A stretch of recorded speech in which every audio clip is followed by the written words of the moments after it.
Tamim Ad-Dari merupakan seorang sahabat Rasulullah Shallallahu Alaihi Wasallam yang berasal dari Palestina. Tamim Ad-Dari dulunya adalah seorang pendeta Nasrani yang masuk Islam setelah mendengar dakwah Rasulullah Shallallahu Alaihi Wasallam di Madinah. Beliau juga dikenal sebagai sahabat yang pernah bertemu dengan Dajjal di sebuah pulau misterius. Lantas, bagaimanakah kisah selengkapnya? Simak video ini sampai akhir.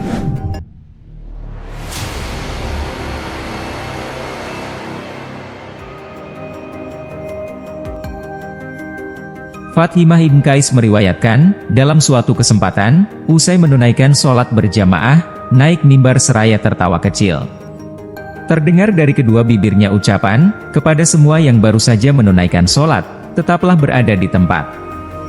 Setelah semua sahabat duduk tenang, beliau kemudian mengawali pembicaraannya, apakah kalian tahu, mengapa aku kumpulkan kalian? Mereka menjawab, Allah dan Rasul-Nya tentu lebih mengetahui. Beliau kemudian melanjutkan, demi Allah, aku tidak mengumpulkan kalian untuk sebuah kabar yang menyenangkan atau yang menakutkan.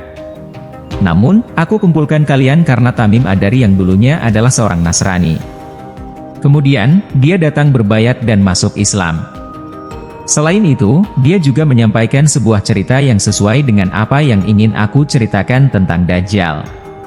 Sekedar informasi tambahan, Tamim Ad-Dari adalah seorang warga Nasrani Palestina yang pernah berjumpa Dajjal dalam salah satu perjalanannya ke Jazirah Arab. Sepulangnya ke rumah, Tamim Ad-Dari berhijrah ke Madinah dan masuk Islam. Setelah berada di Madinah, dia menceritakan kejadian yang dialaminya kepada Rasulullah Shallallahu Alaihi Wasallam. Mendapat kabar tersebut, beliau lantas mengumpulkan para sahabat dan menyampaikannya kepada mereka. Dengan demikian, tak perlu diragukan lagi bahwa kisah ini benar dan sahih. Jika tidak, tentu beliau tidak akan menyampaikannya kepada para sahabatnya. Sebab, Allah pun tidak ridho jika Rasul-Nya menyebarkan berita bohong. Di samping itu, tidak ada celah sedikit pun bagi Tamim Ad-Dari untuk berbohong di hadapan Nabi Muhammad. Rasulullah Shallallahu Alaihi Wasallam meneruskan kisahnya. Tamim bercerita bahwa pada suatu ketika dirinya menaiki kapal laut bersama 30 orang dari kabilah Lam dan Judzam. Selama 1 bulan lamanya, mereka terombang-ambing di atas gelombang lautan. Sampai akhirnya mereka berlabuh di sebuah pulau yang ada di tengah lautan menjelang matahari terbenam.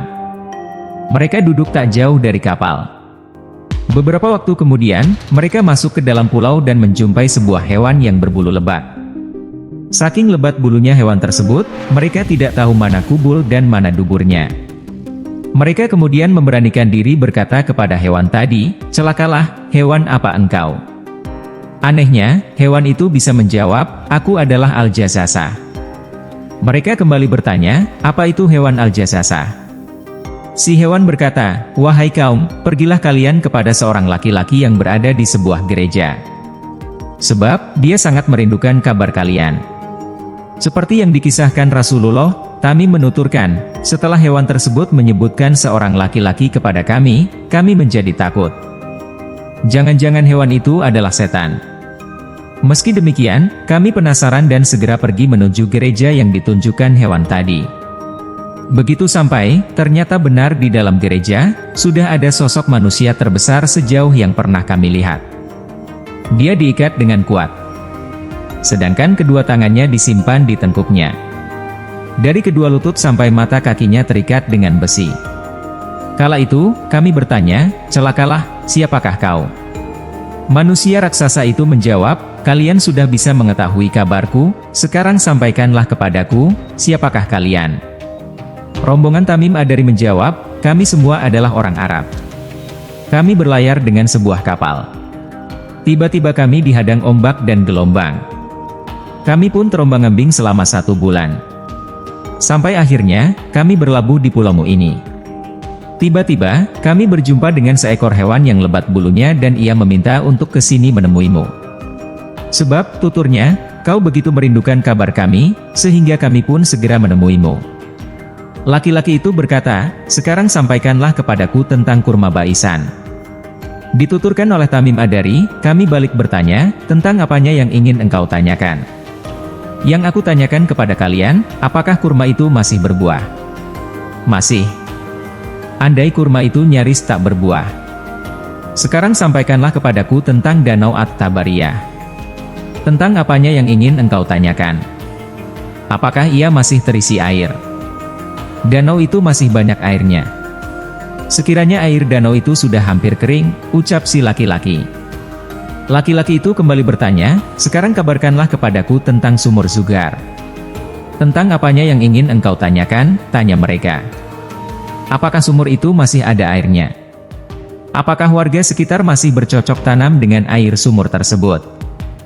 Rombongan Tamim Ad-Dari menjawab, masih. Bahkan, airnya masih banyak dan para penduduk masih berladang dengan airnya. Laki-laki dalam gereja itu kembali menanyakan pertanyaan lainnya, lalu kabarkanlah kepadaku tentang nabi orang-orang Arab. Apa yang telah dia lakukan? Dia lahir di Makkah dan hijrah ke Madinah.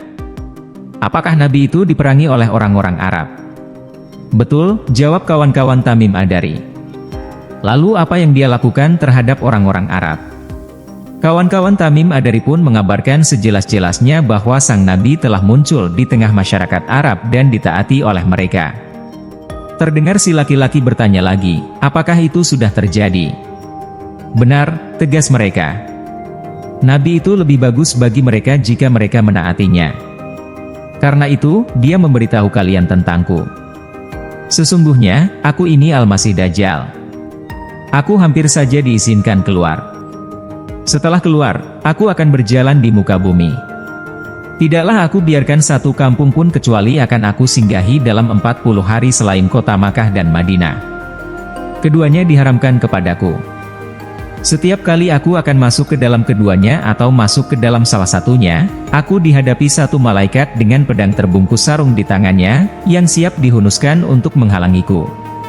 Setiap jalan bukit yang ada di kota itu akan ada malaikat yang menjaganya. Di akhir kisahnya, perawi hadits ini, yakni Fatimah binti Qais menambahkan, sambil mengetuk mimbar dengan tongkat, Rasulullah Shallallahu Alaihi Wasallam bersabda, ini baik, ini baik, ini baik, maksudnya adalah Madinah. Beliau memungkas kisahnya, bukankah aku telah menyampaikan hal itu kepada kalian? Para sahabat menjawab, benar. Beliau kembali bersabda, sungguh mengagumkanku cerita Tamim ini. Ceritanya sesuai dengan yang ingin aku sampaikan kepada kalian tentang Dajjal, Makkah, dan Madinah. Ingatlah, Dajjal itu berada di Laut Syam atau di Laut Yaman. Ia datang dari arah timur, dari arah timur. Dari timur. Beliau mengatakan demikian sambil memberi isyarat ke arah timur. Terakhir, Fatimah binti Qais berkomentar, ini yang aku hafal dari Rasulullah Shallallahu Alaihi Wasallam. Demikian kisah yang disarikan dari hadis riwayat Muslim, dalam Syohihnya, tepatnya dalam Kitab Al-Fitan, wa Ashrat Al-Sa'ah, Bab Kisah Jasasah, nomor hadis 2942. Jadi teman-teman, demikianlah kisah warga Palestina, yang pernah bertemu dengan Dajjal. Semoga kisah ini dapat menambah nilai keimanan dan ketakwaan kita kepada Allah Subhanahu wa Ta'ala.